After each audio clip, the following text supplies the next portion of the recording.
भारत माता की, भारत माता की, छत्रपती शिवाजी महाराज की, धर्मवीर छत्रपती संभाजी महाराज की।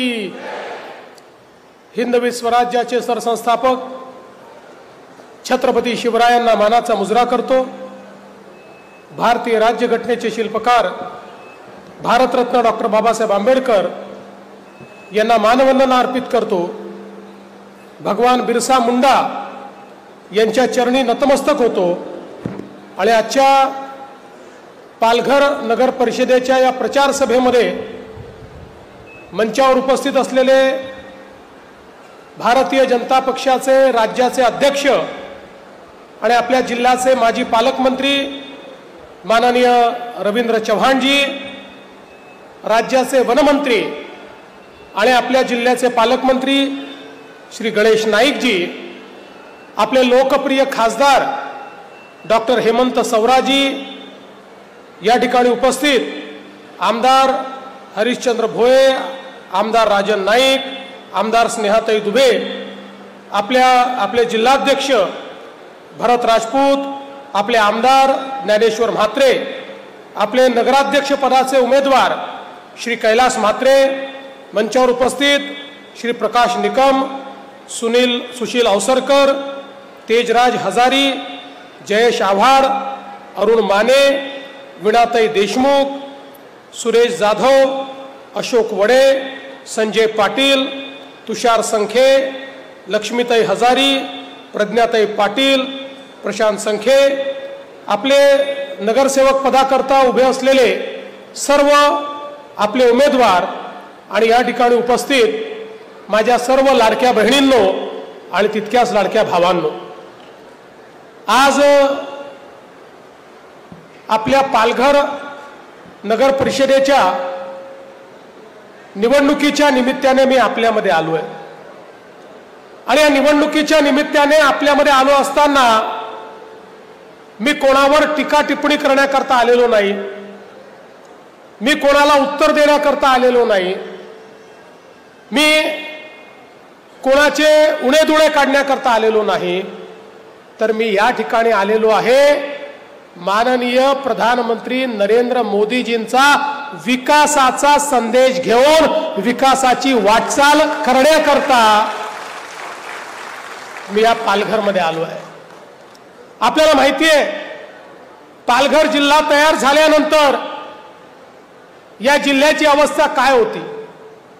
याला मुख्यालय नव्हतं, कुठलेही या ठिकाणी ऑफिसेस नव्हते। मुख्यमंत्री म्हणून मी निर्णय घेतला, आपण जर यापूर्वी झालेल्या जिल्ह्यांची अवस्था बघितली, 20-20 वर्ष त्या जिल्ह्यांमध्ये इन्फ्रास्ट्रक्चर तयार होऊ शकलं नाही, पण मी त्यावेळी निर्णय घेतला आणि सिडकोला सांगितलं की सिडकोने तात्काळ या ठिकाणी सर्व प्रकारचे जिल्हा मुख्यालयाच्या निमित्ताने जे कार्यालय आहेत ते कार्यालय तयार केले पाहिजेत। त्या संदर्भातलं त्याचं डिझाईन आपण तयार केलं आणि आज मला सांगताना आनंद वाटतो, आपल्या देशामध्ये सर्वात चांगली जिल्हा मुख्यालयाची कार्यालय जर कुठे असतील तर ती या पालघरमध्ये या ठिकाणी आहे।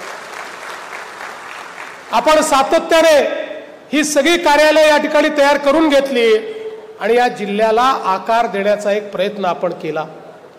आज खासदार साहेब सांगतात ही गोष्ट खरी आहे, पालघर हा देशातला सर्वाधिक वेगाने विकसित होणारा जिल्हा आहे।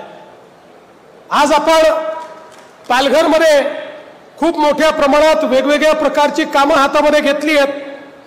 आपल्याला कल्पना आहे, या ठिकाणी मोठ्या प्रमाणात आपण रस्त्यांची कामं हातामध्ये घेतलेली आहेत, मेडिकल कॉलेजचं काम हातामध्ये घेतलंय, सिव्हिल हॉस्पिटलचं, महिला हॉस्पिटलचं काम हे आपण त्या ठिकाणी पूर्ण करतो।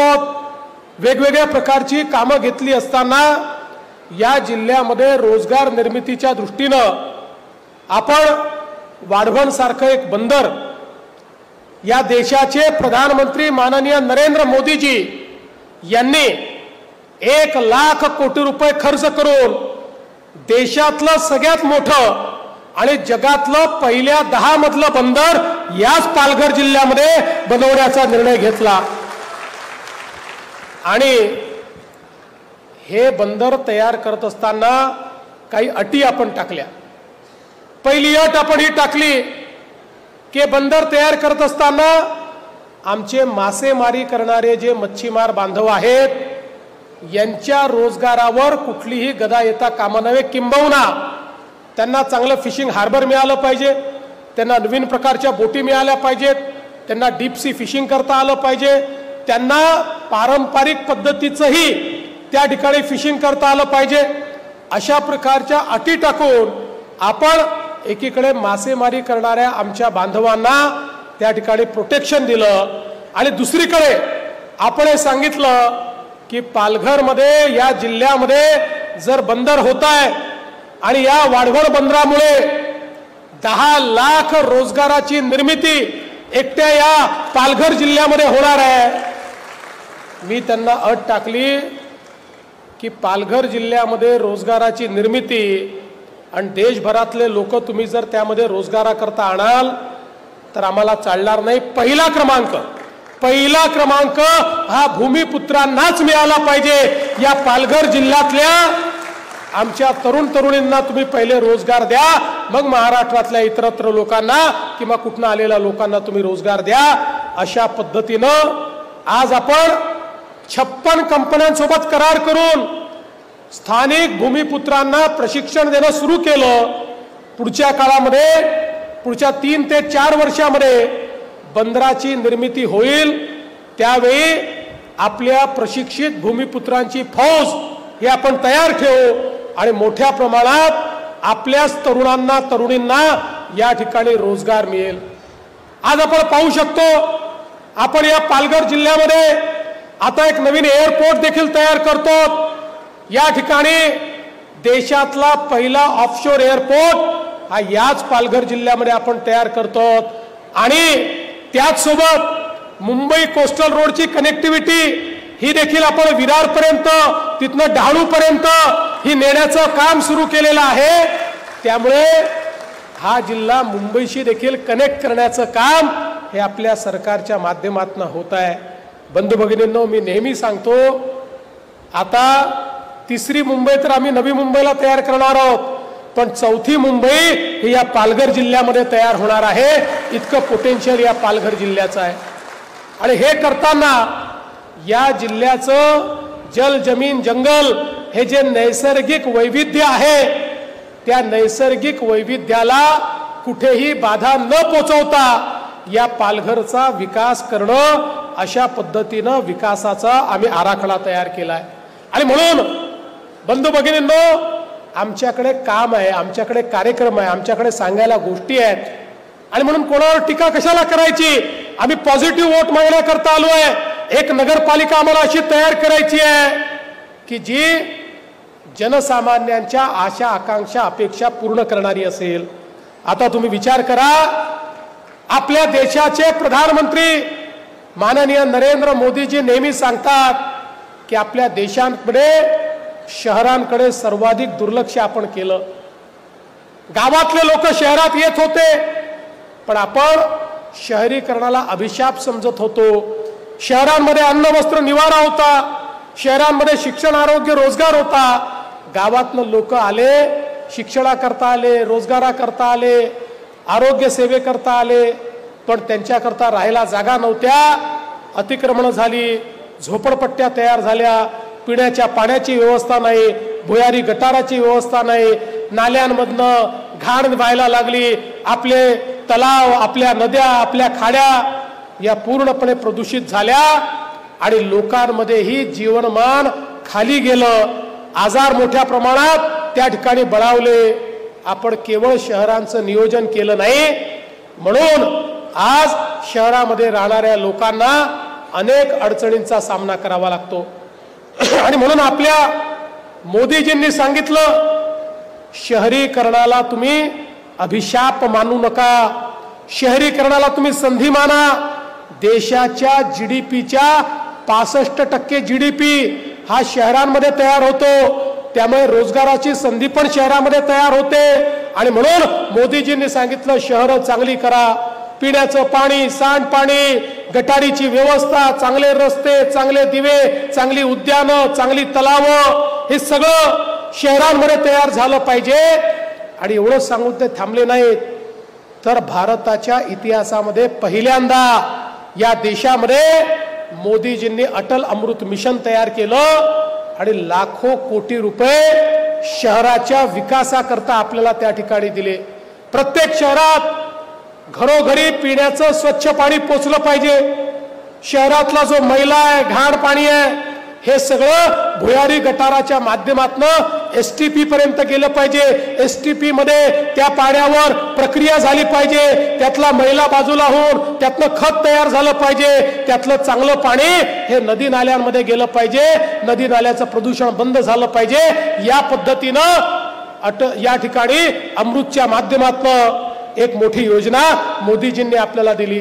चांगल्या पक्क्या रस्त्यांची योजना दिली, हरित पट्टे तयार करणं, उद्यानं तयार करणं, वेगवेगळ्या प्रकारे दवाखाने आणि शाळा तयार करणं, अशा अनेक योजना दिल्या. आणि त्या सगळ्या योजना आणि राज्य सरकारच्या योजना मिळून आपली शहरं बदलण्याचा प्रयत्न आम्ही सुरू केला. आज आपण पाहू शकतो अनेक शहरांमध्ये आज मोठ्या प्रमाणात सगळी कामं चाललेली आहेत, पण अजून खूप कामं आपल्याला करायची आहेत.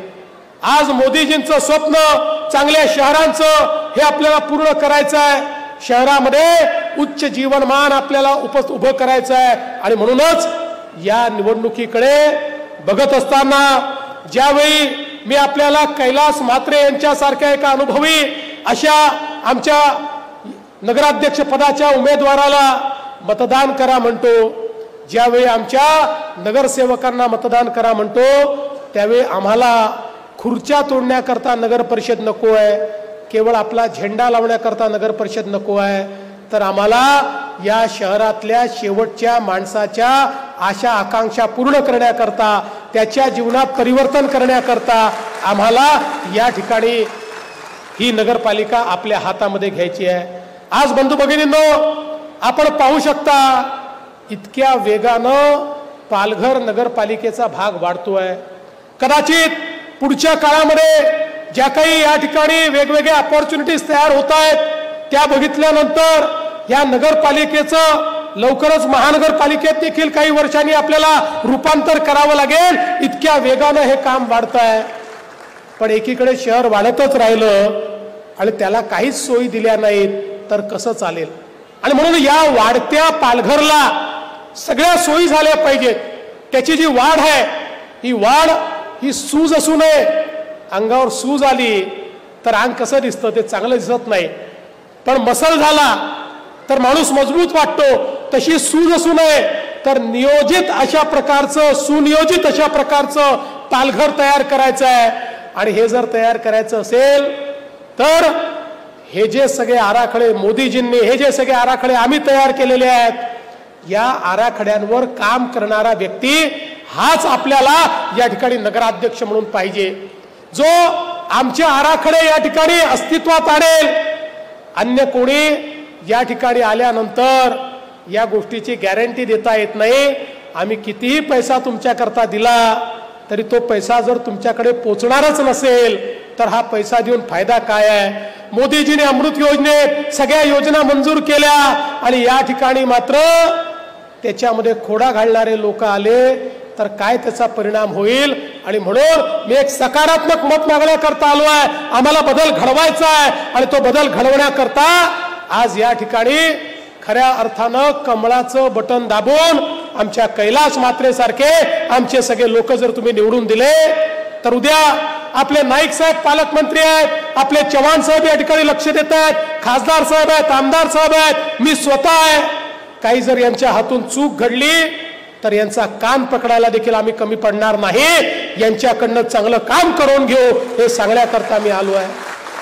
बंधू भगिनींनो, तुम्ही आमचं काम बघितलेलं आहे. आम्ही जे बोलतो ते करतो. आम्ही केवळ भाषणापुरतं बोलणारे लोक नाही आहोत. तुम्हाला माहिती आहे, तुमच्याच आशीर्वादाने ज्यावेळी या महाराष्ट्रात 1 वर्षापूर्वी एक प्रचंड असं बहुमत आम्हाला मिळालं, ते बहुमत मिळाल्यानंतर लोक बोलायला लागले, काही विरोधकही म्हणायला लागले की आता यांना बहुमत मिळालं, आता हे भाजपवाले लाडकी बहीण योजना बंद करणार.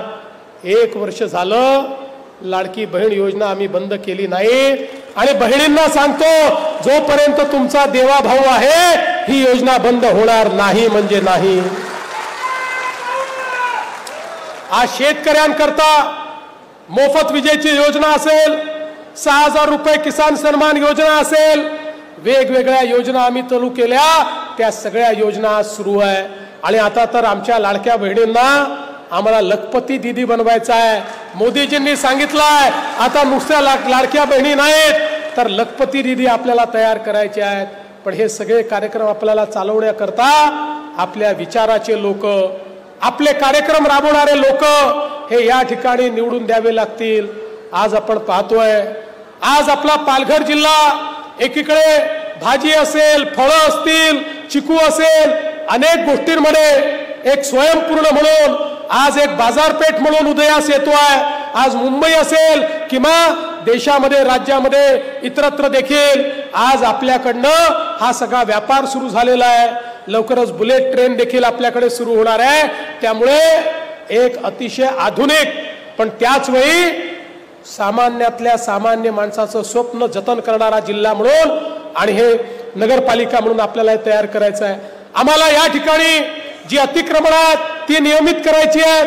आम्हाला लोकांना मालकी हक्काचे पट्टे द्यायचे आहेत. याचं कारण मोदीजींनी आम्हाला सांगितलेलं आहे, गाव असो की शहर असो, कोणी झोपडीत राहायला नको, कोणी बेघर असायला नको.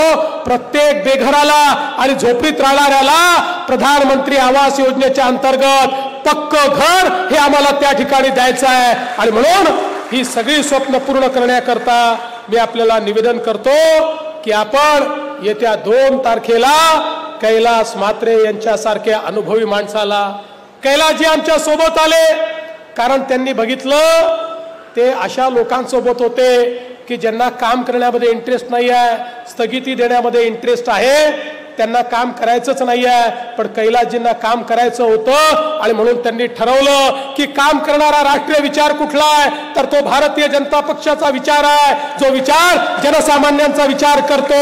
आणि म्हणून आज एक दमदार नेतृत्व या ठिकाणी आपण दिलेलं आहे. त्यांना आणि आपल्या सगळ्या नगरसेवकांना निवडून द्या. मी तुम्हाला एवढीच विनंती करतो, 2 तारखेला कमळाची चिंता तुम्ही करा, 5 वर्ष तुमची चिंता आम्ही करू हा विश्वास तुम्हाला देतो आणि माझं बोलणं संपवतो. धन्यवाद. जय हिंद, जय महाराष्ट्र. साहेब